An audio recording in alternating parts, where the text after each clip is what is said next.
This week in Tiny Shed Life, we are taking the first steps to building the ultimate garden that will feed our family of 7 all year long. We're going to pull this silage tarp back and we're going to see if everything underneath it has been killed.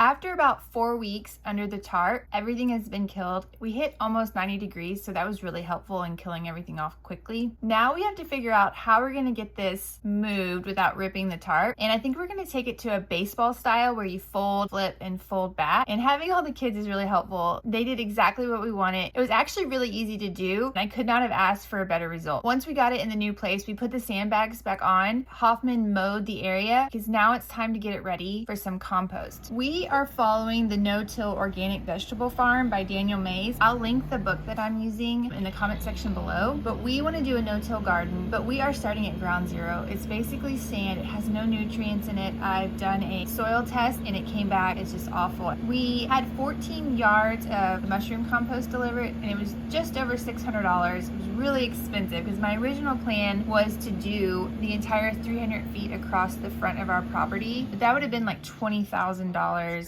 And we called several places looking for a bulk discount and we just really couldn't find it. We're so remote, no one would bring it to us. We couldn't find drivers. Right now we're just going to stick with these 2 footprints of the silage tarp and we're going to focus on building the best soil and the best beds that we can. We want to make mistakes, learn from them, reevaluate, and implement better processes so when I go to do the rest of the beds, we don't make the same mistakes on a grand scale. Our main goal here is just to build really nutrient dense beds. We don't plan to plant in them right away. We're gonna cover crop it to build the nutrients in the soil, but from this point on, we'll be able to maintain it.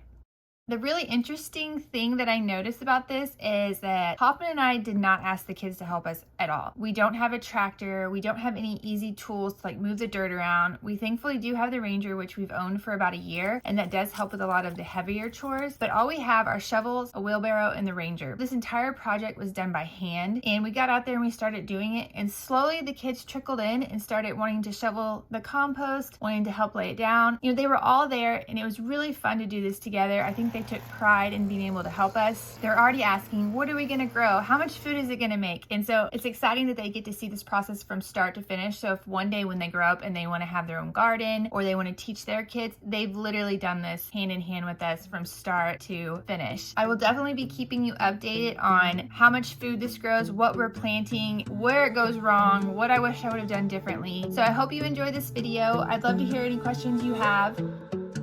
Get on your feet. Sights to see, rolling hills or city streets, ocean to ocean and all in between. It's out there just waiting on you and me. Take it in, we got no plans. Good things come to those who can. Live moment to moment and all in between. It's out there just waiting